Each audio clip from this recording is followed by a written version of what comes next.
ఎందుకు తిరుమల స్వామివారికి మాత్రం ఇంత ప్రాధాన్యత అనేదానికి సమాధానం చెప్తాను. వెంకటాద్రి సమం బ్రహ్మాండే నాస్తి కించనాత్, వెంకటేశ సమోదేవో నభూతో నభవిష్యతి అన్నది వరాహ పురాణంలోని ఒక వాక్యం. ఇది వేదవ్యాస మహర్షి వేదరాశిని 4 వేదాలుగా, ఋగ్యజు సామ అథర్వణ వేదాలుగా సంక్షిప్తం చేసిన తరువాత రాసిన 18 పురాణాల్లో ఒకటి వరాహ పురాణం. కొన్ని వేల సంవత్సరాల ముందు రాసినవి.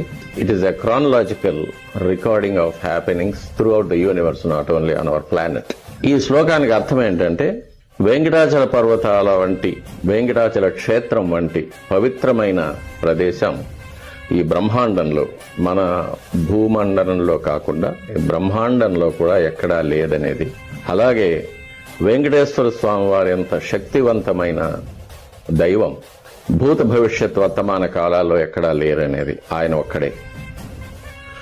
కాబట్టి ఆయనకు అంత ప్రాధాన్యత.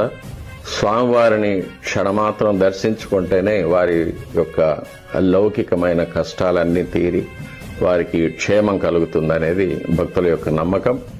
అదే వాస్తవం కూడా.